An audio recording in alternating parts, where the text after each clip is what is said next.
Well, we asked, and King Henry answered. Just how did the star running back propel the Ravens over their division rival and punch their ticket to the postseason? It's a different week, but same result for the Kansas City Chiefs. The Chiefs handle business while Houston's desperately trying to figure out what to do come playoff time. It's a special Saturday doubleheader as the NFL steps on the toes of the college football playoff. Sunday Scaries with Bucks McGee. We're here anyway. Let's talk some ball.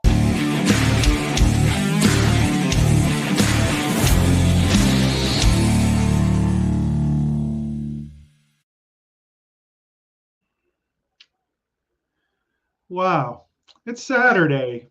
It's a Yes, little a Scaries. little different, a little different here. The NFL yet again flexing the muscle, showing why they are king and everybody else is just here for the fun.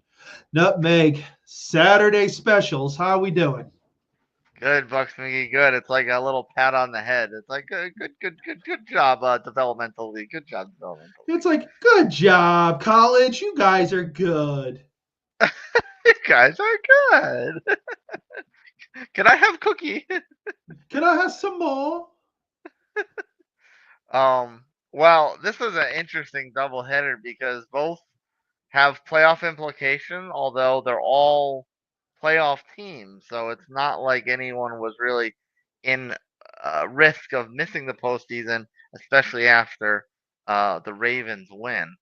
But let's talk about the Chiefs first, and I guess the first thing is this is starting to look further and further out of reach for Buffalo to catch the Chiefs with another win, and they move to 14-1 over a AFC opponent at that. Yeah, at this point, I think, Buffalo should just start looking towards, okay, the number one seed's probably not going to happen. Let's just focus on getting ourselves healthy and just getting ready for the playoff push.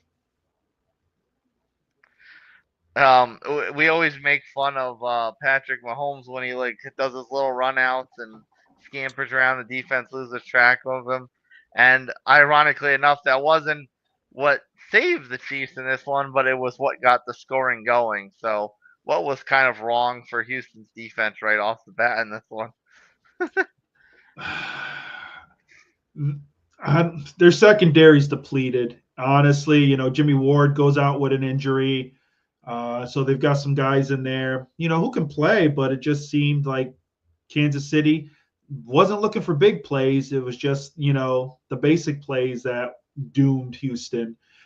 And, Houston's offensive line was a shambles. It was just overall, it was just a bad game for Houston. They just couldn't get it going. Tank Dell gets hurt. Just at the end of the day, the Chiefs just played solid ball, kept things going and pull out the win. Yeah, as if the Texans had didn't have enough injuries going on this season, and I think Tank Dell was actually already hurt once. And that one kind of deflated them because at this point they were within the extra point of tying the game, so they're right back in it. I don't think it was the first half still, right? Mm-hmm. Um, and he gets hurt, and everything kind of stops. This big, almost military style truck comes out to haul him off the field, and then the kick Fairbairn comes out and attempts the extra point, and of course misses it. So he's completely out of his rhythm too. And then after that, the wheels just came off after that. So like that injury just completely deflated whatever hopes this team had of taking the victory here. Yeah, Tank Bell was basically he Dell was basically the offense. He was able to get open. He was making catches. He was really the offense. And then once he got hurt after the touchdown, like you said, it all just kind of deflated, and they weren't able to get past that. And I understand it's tough in the NFL. One of your guys goes down like that, but you got to be able to almost, at least for the remainder of the game, put it out of your head and you're there for a job. You got to get the job done. And unfortunately, the Texans, like I said, they're just beat up. That offensive line was getting beat up throughout the game. They're falling apart. If they make the playoffs, which they probably will, they're probably going to be a one and done. It's just It's just a rough year for the Texans. Yeah, they do have a playoff spot clinched. But outside of a complete and total collapse down the stretch, they're probably still going to get at least a home game on this one. But that's that's not. I mean, they have to play the Ravens next week. They get a little bit of a gimme at the end with the Titans. But just how bad, just how bad do they look going into their postseason game? Oh, they look rough. Their offensive line is shot. For them to have any chance, they need the offensive line has got to somehow get it together. And right now, they're ravaged with injuries. And with Dell out, your wide receiver core now is basically you're going to have to go to Collins. You're going to have to go to Schultz at tight end. And of course, you're going to try to hang your hat on Mixon, but you got to be able to throw the ball. And CJ's gotta make better decisions. Some of the throws the pick he had, and I think it was in the first half where he literally just jumped up and just threw it. You just knew it was bad. So they've got to figure out a game plan where if they have to rely heavily on Mixon and then just become a run first team in 2-3 weeks, then that's what you got to figure out to do.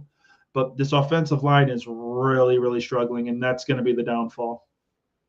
Do you put more of that on the offensive line, or is some of the blame on Stroud? Because only a year ago we were singing his praises as breaking the Buckeyes curse in the NFL, and now he looks like almost more uncomfortable than Justin Fields ever did. Well, when you're off, Recent example. when your offensive line is basically your offensive line can't keep you upright, then yeah, like that's what it is. I don't think it's physical talent or anything like that. When your offensive line is bad, it doesn't matter who you've got behind center. It's going to be tough sledding, and they've just been bad, especially the second half of the year. So he's trying to do something, but the plays that they run are deep throws and things like that. Like I said, before, if they were going to have any chance, it was going to have to be short, quick passes, because you knew the Chiefs were going to, pin their ears back and come after them. And unfortunately, they were trying to go deep. And I understand once you start to fall, behind a little bit, but you were still in striking distance. So there should have been a little more mixing. And unfortunately, the offensive line just couldn't hold up. So I don't blame this on CJ. When your offensive line is bad, there's nothing you can do. And as we know, deep throws, of course, need time to develop. And when you don't have time, they're not going to happen. Exactly. And unfortunately, he's trying to force things, and that's a problem, though. He's got to, if you got to, throw the ball away, throw it away. It's great that you want to, try to, force something and maybe, something positive comes of it. But 9 out of 10 times, especially with a defense like Kansas City, it's going to turn out bad. Can you put any of the blame on play calling, or is it strictly his decisions after the ball snap? No, I think, like I said, I think they should have tried to play a shorter game. And I understand trying to stick with what got you there, but it didn't work. Second half should have been a lot more shorter passing, a lot more mixing, and just grind it out. So yeah, I think some of the play calling could be questioned. Yeah. As far as the Chiefs are concerned, another week. What's kind of the latest operating report on the Chiefs offense? What are they? Are we still kind of in a camp where they're just gonna have to do the defense, whatever Patrick can make work, he has to make work, or are you seeing something out of this game that kind of gives you an idea that maybe the offense could have some success or some identity going into the playoffs? They were, the offense was decent. It operated. It wasn't, big, bunch plays or anything like that. But they played a lot of short ball, and they were able to convert first downs, and they were able to move the ball. So it was just another week, another Chiefs performance. Hollywood Brown was back, so that kind of helped out a little bit. It kind of gives them another set of hands. I don't know if they're going to start bombing and scoring 35, 40 points a game. I don't think this offense is set up for that. Their offensive line held up for the most part today, but at the end of the day, they won. They got their points, but it wasn't anything that made me say, oh, they're back. They're starting to hit that stride. At this point, this off what you're seeing now is what this offense is. So it's Yeah. just gonna what's gonna happen is you're just gonna have to find a team that can get a quality pass rush and who can cover, and that's what it's gonna have to happen. Yeah, 15 games in, there's no more putting lipstick on a pig. You are what you are. Yeah, and they're able to score. I give them credit. They're getting wins, but once playoff time hits, I don't know. Like I said, I'm still sketchy on them. But when you're the defending champs, you get that perk, you get that situation where you say, okay, we'll give them benefit of a doubt. But Yeah. but like I said, right now their offense was adequate today. The way Texas was playing, that they didn't have to do anything spectacular. Well, let's say teams at some point this season were able to figure them out and they picked up a loss here or there. Based on what the Chiefs have looked like this year, what's kind of like the more realistic record that they should be without all the breaks that they've caught? Oh, is that a loaded question? That's oh so, okay. Well, some people would say the quality ref calls. Like I got a question for Yeah. you. So in the game there was a roughing the passer penalty. Patrick got a hit. It was low. It was towards the head. I'll give it. It was like right about here, about chin. I don't know if I would have called it, but they did. I get it. But I said to myself, how many quarterbacks in the league would get that call? I don't think below many. below the helmet, I don't think. I think that should be fair game. If it's as long as it's below the helmet. It was that he had already released the ball. I forget Yeah. who it was. The arm came and was like just below the chin, but they called it. So I said to myself, how many quarterbacks would really get that call? Uh, Exactly. Exactly. Maybe three or four, maybe at yeah. tops. Maybe Lamar. Allen, Maybe Josh. Johnny. Yeah. So I think if you're realistic, if you look at the way the games are and if they had gone differently, this may be a 10-win team. Hmm. I could Okay. say there'd probably be 3 games that could have went the other way, Yeah. like the Denver game. If they don't block that punt, they lose. Yeah. So there were games and instances where if teams had just played a little smarter, yeah, this could be a 10-win team and they could be fighting for the West right now. Yeah. Exactly. I could barely holding on, and just for argument's sake, their final games would be the Steelers on Christmas. This is a short week. That's a short week, obviously, an extremely short week, and then Mm-hmm. they close out with the Broncos. So if they were in a situation where they're a 10-win team and the division was up for grabs, that could very much be a win and take the division situation. Yeah. And honestly, these 2 games aren't gimmies. No. The Steelers could bounce back. The Steelers got it taken to them today. They could bounce back, make this an ugly game, pull this out, and then, like we said, the Chiefs barely beat the Broncos. If the Broncos pull this out, then those are the 2 games. As long as Buffalo wins out, there you go. Yeah, yeah, that's true. It's just like the Forks in Buffalo, but really, there are 2 very good teams left on the Chiefs' schedule. And it's funny because you look at the Chiefs' schedule, and you could argue that they had a lot of kind of quote unquote gimme wins early in the season. This is where they played the hard games at the end here. Yeah, exactly. So now they've got to play, especially against the Steelers. They've got to play tight and play smart. So it's good, but it's also going to be interesting to see how Pittsburgh deals with them. They've had their issues as well, so it'll be interesting to see. But yeah, these 2 games, Buffalo's going to be the biggest Steelers and Broncos fans this year. Better chance of happening. The Steelers figuring out the Chiefs or Netflix figuring out their streaming issues. Wow. I'd put my money on the Steelers. Yeah. Well, speaking of those Steelers, they were the other game today. This is the other game on Saturday, and this one, the Steelers did not look very good in this one. No. Just call it what it is. They the Ravens hurt us, and Yeah, all of a sudden they dusted Derrick Henry off to the tune of 24 carries, 164 yards, I believe. Well, what are you going to say? Like they couldn't stop him. Lamar, 3 touchdowns, 1 pick. Just they hung around for certain parts of the game, but at the end of the day, they didn't have enough. They didn't have the offensive firepower to go toe to toe, and the Ravens looked good. They looked good. If this is the Ravens team that goes into the playoffs, this could be a dangerous team. yeah. We've talked about Philadelphia a lot with balance issues.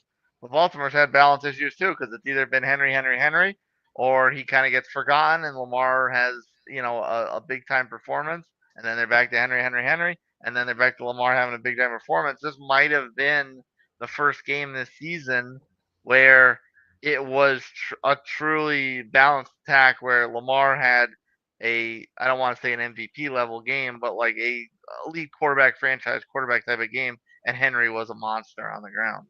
Yeah, you didn't need Lamar to throw for like 335 touchdowns. He didn't have to have a Giants game. You know, he played with what was given to him. He did have the 1 pick, but besides that, he was flawless. He was solid. And then when you got Derrick Henry running for over 160 yards, you don't really have to do anything.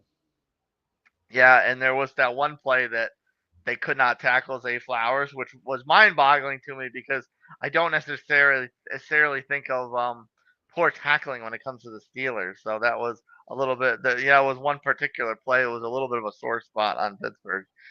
Yep. And you know what? They're going to be watching that over and over again, and they're probably going to be doing tackling drills all week.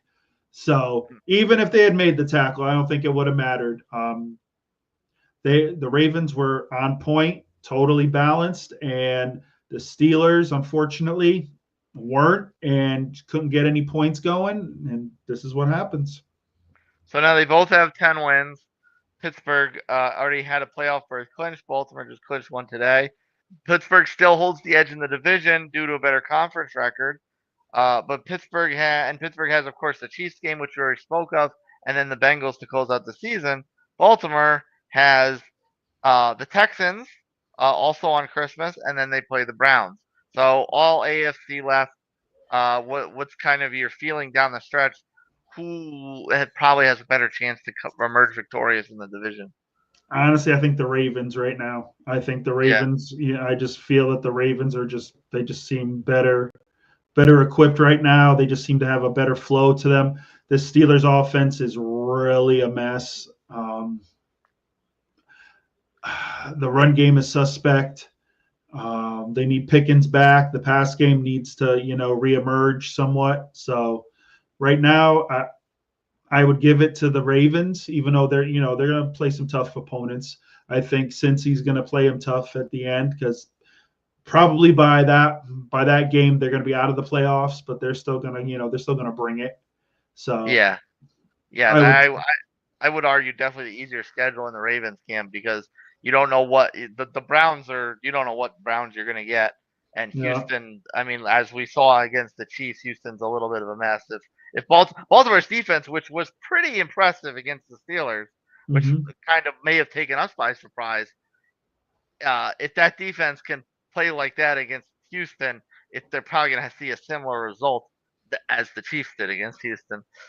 Yeah, definitely. I just think Houston's beat up, and I think at this point they're going to limp into the playoffs, and I think they're a one and done. And it'll be a long off season for them to figure things out. But the Ravens, I think they've got an easier path, and as long as they stay balanced, they're going to be a scary team. Yeah, and Pittsburgh, Cincinnati, they might be done by then. But I feel like the way this season went, I don't think they're. I think that might be their Super Bowl to kind of ruin one of their rival season at the end. So I wouldn't necessarily expect them to lay down at the end there. And then the Chiefs, I mean, obviously we're hoping that Pittsburgh beats the Chiefs, but we certainly cannot necessarily hang our hats on a high probability of that, especially after seeing Pittsburgh against the Ravens. Yeah, exactly. Like we can't. So at this point, it's going to be one of those things where the Chiefs will probably somehow pull it out. And then at that point, number one seed is sewed up.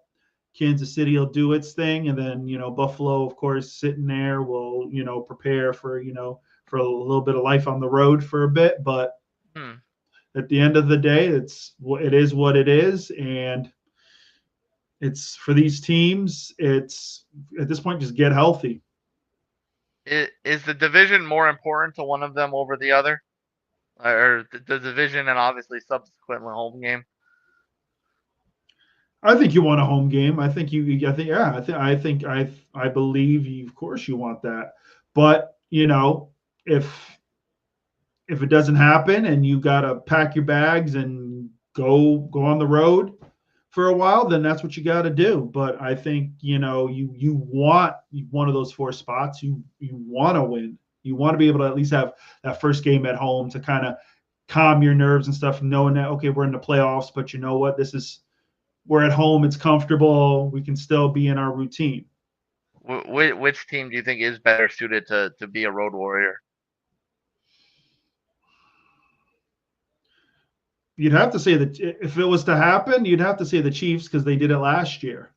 But if you don't, Between the Ravens and oh, Steelers, between the Ravens and oh, Steelers. the Ravens because Okay. they've got an offense. It just chooses if they choose to use it to its full potential. Yes. Like let's be honest, the Steelers, like the pass game has gone away, has disappeared, and the run game is almost non-existent. So I would put my money on Baltimore for sure. As as speaking of the Steelers offense, as Russell Wilson turns, is this another week where you're like, ooh, that Russ is looking like he's got leaks in it in the hull right now, or is he still kind of okay for them to potentially do damage in the postseason? Well, here's the thing: your run game isn't the greatest. Pickens, who knows what's going on with that? So it's with the pieces that you have, you got to suck it up. So I can't totally blame it on Russ. Sure. But yeah, this offense doesn't scare me. If the defense is dinged up, as long as Watt's there, you got a shot. But Yeah. if you're playing a high flying team and and they can score on the ground in the air, it's gonna be tough for them because they can't they can't match points. Yeah. Obviously, we don't have to wait too long to see if Pittsburgh has a legit shot against the Chiefs, and Baltimore we have to go back in time a little bit to the season opener. But between the two of them, then between Buffalo, I mean, I guess the easy answer would be the Bills. But realistically, of the three of them, of the contenders, maybe even if you want to throw Denver and the Chargers, who really has the best chance to beat the Chiefs in the postseason? Right as things stand right now. As they stand right now, you got to say Buffalo Okay. because Buffalo is just they can put points on the board. That's the deal. It's going to be a test for the Chiefs defense. Now Buffalo's defense hasn't exactly lit the world on fire either, but sometimes I think they can rise to the occasion. Yeah, I was going to ask. I mean, their defense has had troubles, but is that necessarily maybe not as big of an issue with the Chiefs' offense being as inconsistent as it is? Exactly. So I don't know if the Chiefs can put up 35, 40 points. Mm-hmm. Now, mind you, Chiefs defense is a quality unit. There's no doubt about it. I don't know if Buffalo will be able to do it, but Josh Allen has been incredible this year, so he could be the X factor. And then take who would be your ace in the pocket if you take Buffalo off the table? Who would be your ace in the pocket as far as the next best shot to beat the Chiefs in the postseason? It's got to be Baltimore. You really have to Yeah. say Baltimore because they're a well-rounded offense as well. Like if you really look at the contenders, like there's like the Chargers, like they had the best scoring defense, and then Tampa went in there and put 40 on them. So you don't know what you're going to get. You don't know if their run game is going to be solid. So the Chargers could be a possible wild card on a good day. But right now, you'd have to go Bills then Baltimore. And so we can only hope, right? We can only hope that someone will knock them down, even if it's not before the postseason. I don't think it's going to happen. Like I said, it's going to have to be in the postseason. Here's the thing: Yeah. if it's going to have to be I believe it's a collision course between them and Buffalo. That's what I think it is. Now, if Buffalo can't get the job done and the Chiefs are, the AFC representative, there are a couple teams in the NFC that I think will give them problems and I think can stop them. But right now, you got to go Buffalo 1 and Baltimore 2. Who is your NFC favorite right now? Because I mean, we were hanging our hats on the Lions for quite a while, and the Lions have not had the prettiest go of it of late. No, with the injuries and everything, right now you got to say Philly. You have to say Philadelphia. Right now, Philadelphia defensively has gotten better. When they actually have a well-rounded offense, I think Philly's the team.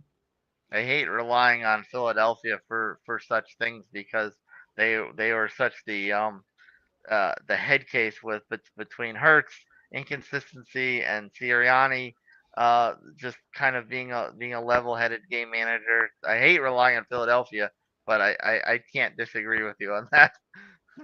If the Lions were to make it, then it would have to be a situation where it'd have to be a bend but don't break type defense, and Detroit would have to throw up a ton of points. Right now, I just think offensive line and defensive line wise, I think Philly's where it's at right now. Not just throw up a ton of points, but also play a perfect game. Like play 4 perfect games in the postseason. Well, I guess 3, assuming they hold on to the bye. They would have to 3 or 4 perfect games where they are completely balanced. There's no turnovers like that. That might be that might be the key for Detroit. Yeah, exactly. It's one of those things where Gibbs is going to have, there's an outside shot. They say that, Montgomery could come back, but I don't think they can hang their hat on that. Gibbs is going to have to be the guy, and they've got the weapons. It's just whether this defense can get some stops. That's what it comes down to. Well, Bucks McGee, a rare Saturday in the NFL this season. We will see each other again Sunday night as usual, but sir, take us off air with this Saturday doubleheader going into postseason stretch run. You got to give credit where credit's due. Kansas City pulls out another one. Tank Dell, man, get better, man. So, the injury looked rough. It's going to be a tough one coming back, but get better. Lamar does what Lamar does, and it was nice to see Derrick Henry show up. Very nice, very nice. And one more thing for Sunday. Mr. Cousins, you got played.